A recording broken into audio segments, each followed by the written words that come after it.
Tax day is coming and you can't hide or run from it. So what are you going to do before that time comes? Well, there's some things that you can still do to make sure that the big bad tax man doesn't get more than their fair share. All right? We're going to go ahead and pay the right amount of tax, but we ain't leaving a tip.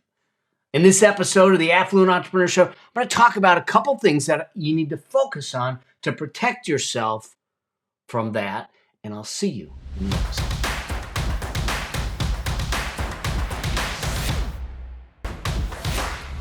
All right, welcome to this episode of the Affluent Entrepreneur Show. All right, we're going to talk about something that people really don't like talking about. It's like going to a dentist for a root canal. We're going to talk about taxes. We're going to talk about how do you protect yourself from paying too much in taxes. I mean, the fact of the matter is that the tax man is lurking to take a percentage of all of your hard-earned income. Here's the thing. I am totally cool with us paying the appropriate amount of tax. I am not cool with overpaying. I am not cool with giving them more than what they deserve. So there are still some things that you can do before tax filing day to position yourself properly for taxes while setting yourself up for this year to come out ahead. So what we want to do is kind of walk through it. I'm going to talk about some of the things that you need to be aware of, and I'm going to talk about some specific things to consider that are still open to you as we move forward towards the tax deadline. And I'm going to give you kind of a rundown of how the tax system works, because that also impacts what we want to do. Now, here's the thing.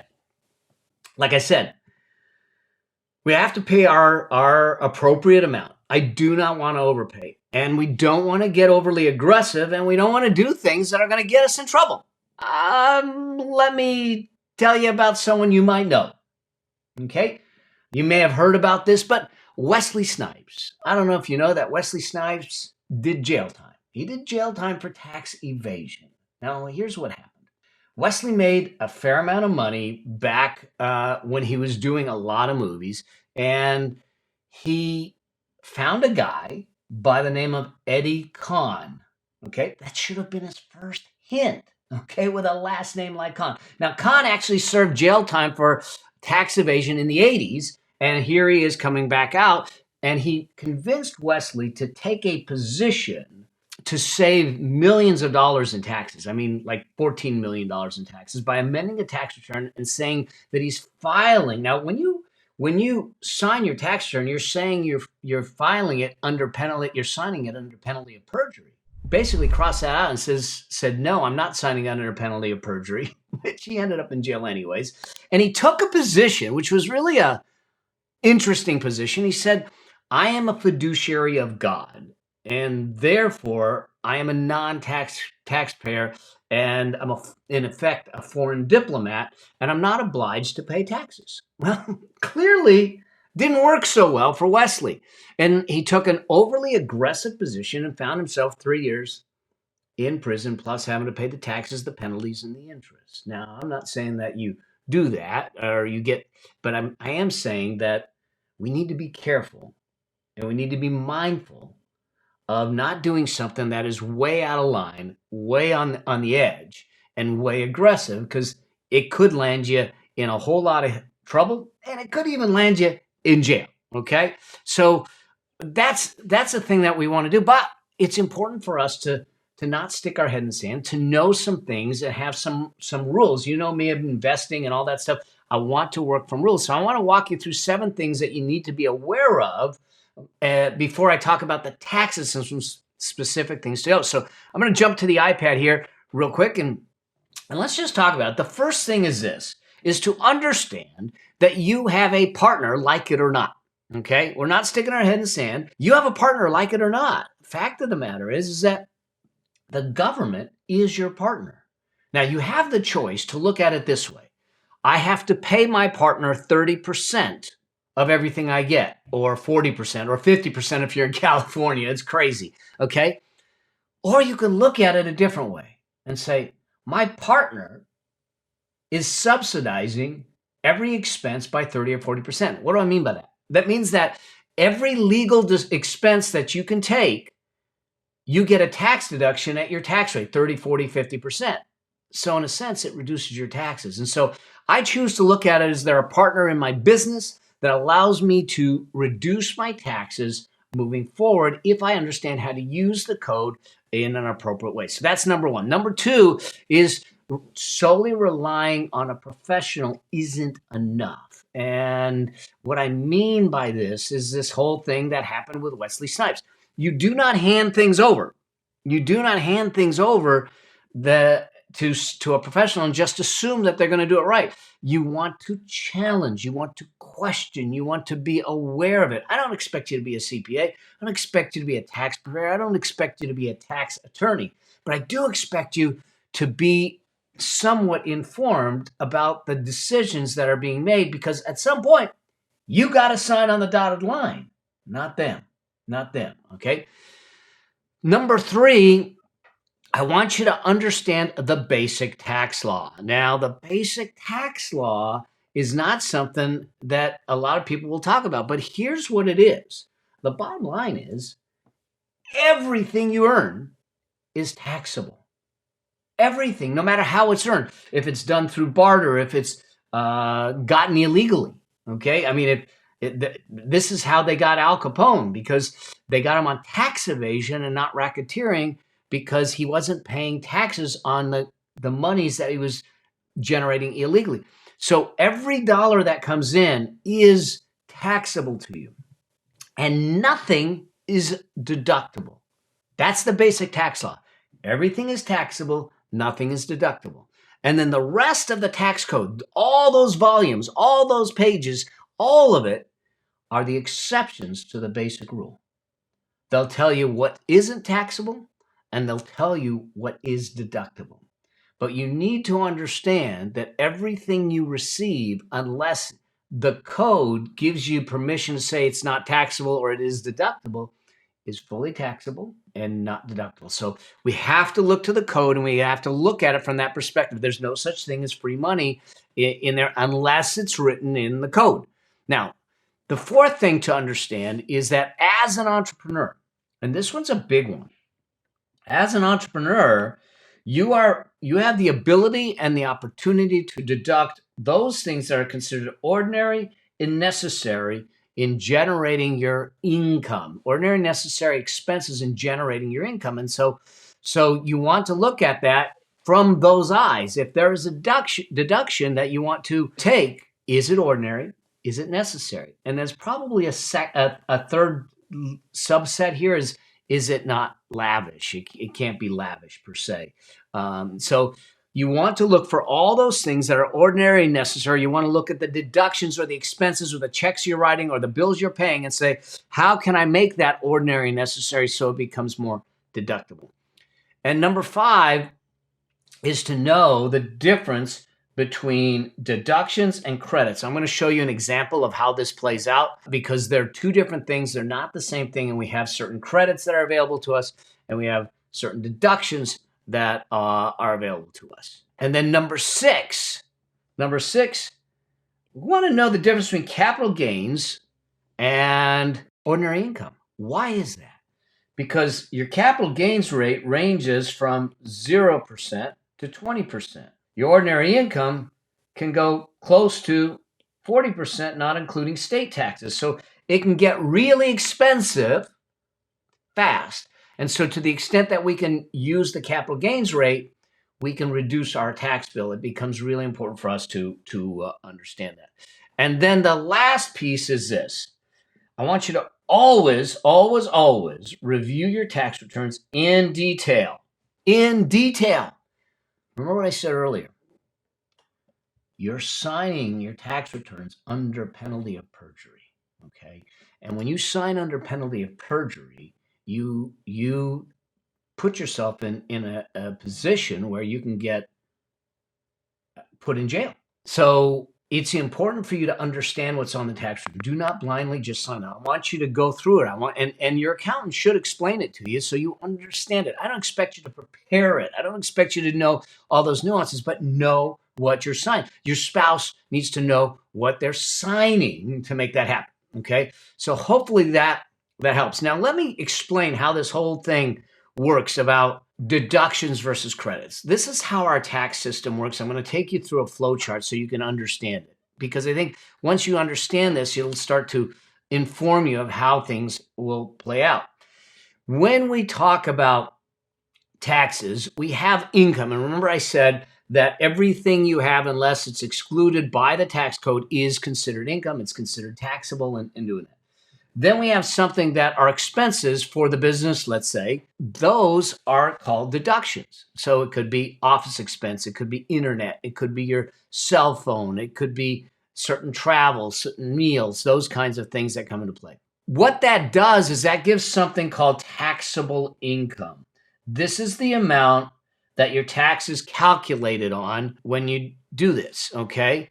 And so from that point, you now will calculate the tax. This is the base amount that you're going to owe, okay? But this is where credits come in, things like the child tax credit or an energy credit or something like that. There's a credit. The credit comes off the tax. Now, this is what the difference is. A deduction reduces the income in the calculation of taxable income and the tax. But a credit is a dollar for dollar reduction in the taxes. I'll give you numbers in a second, in the tax number itself, and that gives you the net tax owed. This is the amount that you actually pay. So let's look at some numbers here so you can see how this plays out. Let's assume that I have $100,000 in income and I have $20,000 in expenses. Okay, this is office expense, travel, internet, whatever it is. Okay, that leaves us with $80,000 in taxable income. So we calculate the tax on the $80,000, and let's say that we have a 40% tax. That means that we owe $32,000. But let's assume that we did something with solar energy and we've got a solar energy credit available to us.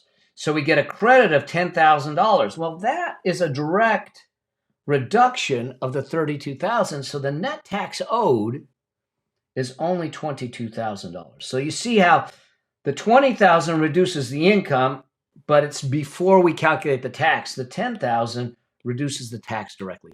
This is an important concept to understand, that deductions and credits are not the same thing as you move forward. So with that, let's talk about some specific things to consider before your tax filing date that's coming up, okay? And I think that this will help you out. You still have some time to look for some of these deductions before you prepare your taxes to make that happen. So the first is this idea of what we call Code Section 179. 179, this is something that allows you to expense something. Normally, if you buy a piece of equipment, a computer, you would have to take it, or you can't deduct 100% of it in the year that you acquire it. It's usually like over, depending on the piece of equipment, it could be 3 to 7 years, okay? So if I buy a $5,000 computer and it's a 5-year depreciation, as they call it, I would take $1,000 a year, basically, okay? I'm not getting into the details of how this thing plays out, but I just want you to understand the typical tax code says that you only take the asset over a period of time and not in the year that you expense it. Now, but Code Section 179 says, and this is a beautiful thing, I want you to look for assets that you might have acquired, furniture, fixtures, equipment, things that have to do with the business.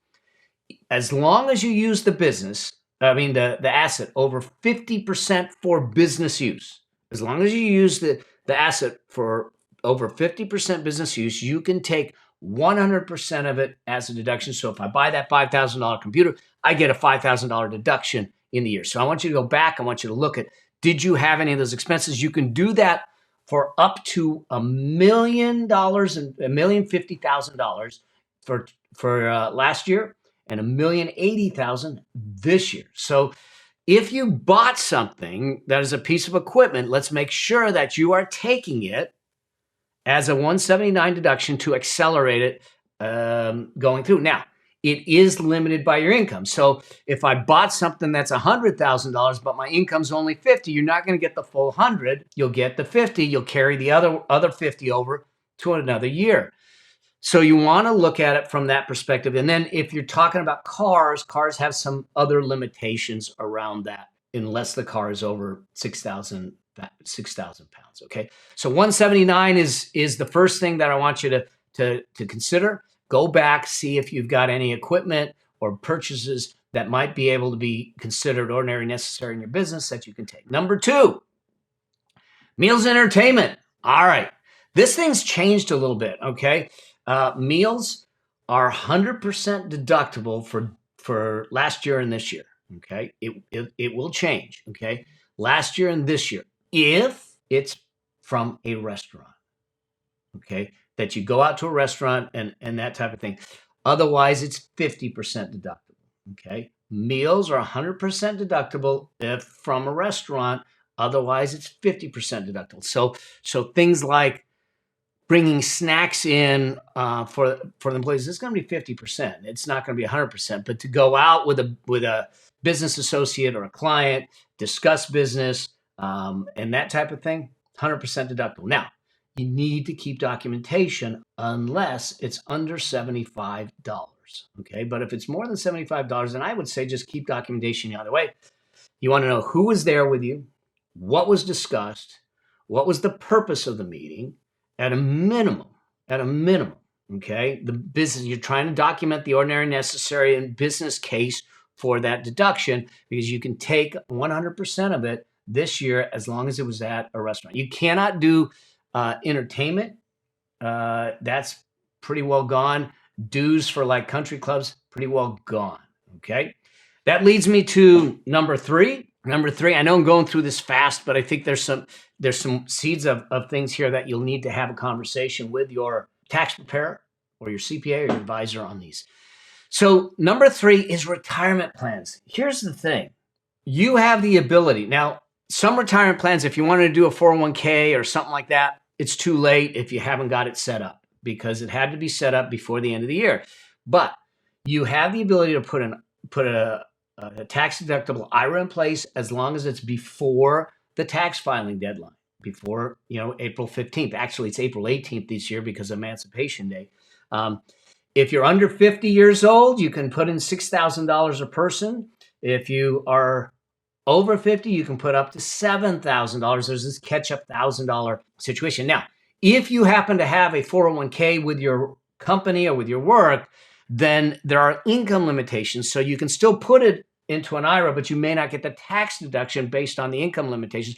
But my point is that if you're looking for a tax deduction, you might want to look to see if you can qualify to make an IRA contribution. If you're self-employed, you can still set up a SEP IRA by the tax filing deadline. Unlike 401ks that need to be set up before the end of the year, you have the ability to set up the SEP IRA now. You can put up as much as 25% of compensation up to $58,000. But here's the catch. You must do it for all employees. So it's a good thing if you're a solopreneur or it's just you and your spouse. But if you have a bunch of employees, it's probably not the thing you want to do because you're going to have to cover all employees at the same rate that you did. But it is a deduction that you can still get access to prior to the filing deadline, okay? Number 4. Oh my gosh. Make sure that you've got all your income, okay? PayPal, Venmo, Zelle. Here's the thing. If they disallow a deduction, it's a disallowed deduction. If you're not picking up 100% of your income, because it's in a PayPal account, it's in a Venmo account, it's in Zelle, or it's in crypto, which I'm going to do a separate video on crypto, that could be tax evasion. That's a big no-no. We don't do that, all right?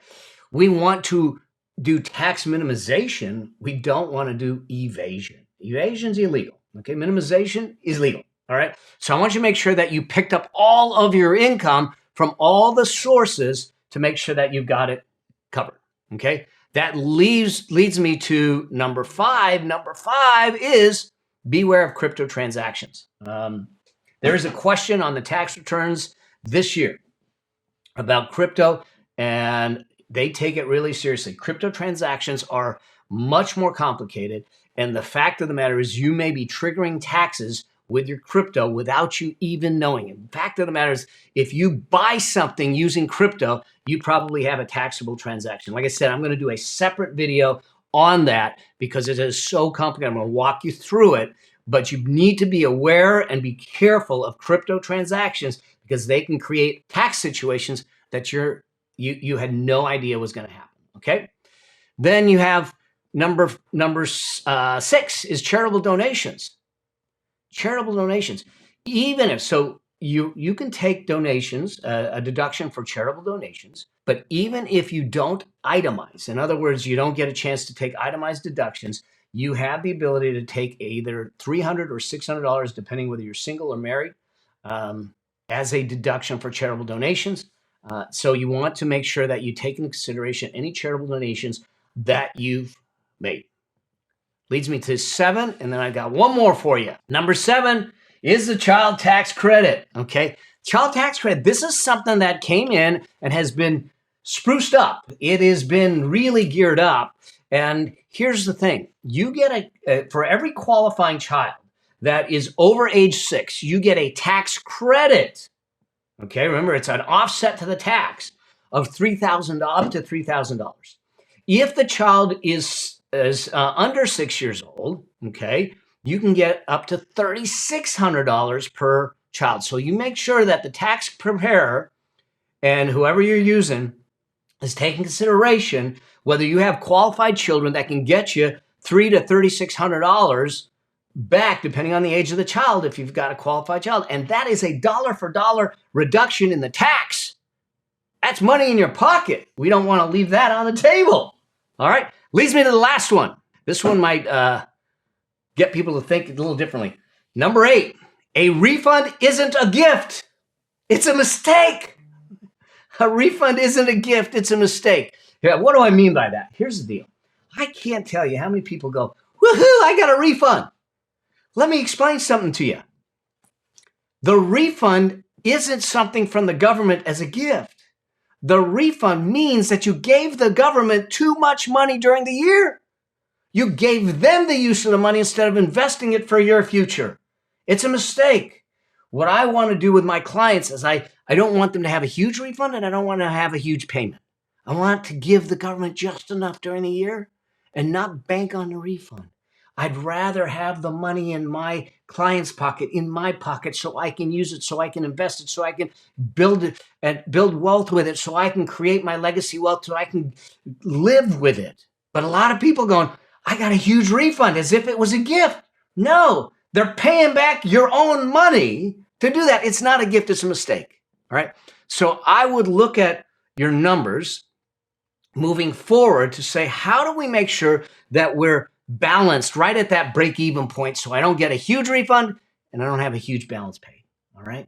So these are things that I want you to consider as you're going into the tax deadline.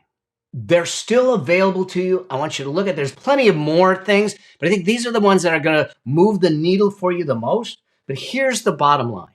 You've got a partner in your business. You've got a partner in your life, and it is the tax man.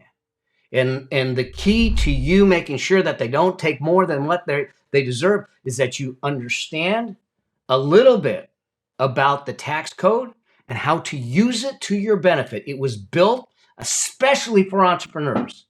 So you have the ability to pay your fair share, pay what you owe, but you're not going to overpay what you owe. All right. So I hope that helps. And I'm going to hook up a couple of other videos. We'll hook up the cryptocurrency video here and a couple of other videos for you. So check those out. Let's keep you moving forward because, listen, if the tax man is taking 30 or 40% of your income, they're taking 30 to 40% of your wealth at a minimum. If we think about the growth on it, it's even more. So let's keep most of that in your pocket. All right? All right. All right. I get fired up on this. So I hope that you found this of value. And if you have any questions or comments or anything like that, do me a favor. Post them. Send me a DM. Let's keep you moving forward. All right. Until we get a chance to see each other on another episode, another show, always, always strive to live a life that outlives you. Cheers.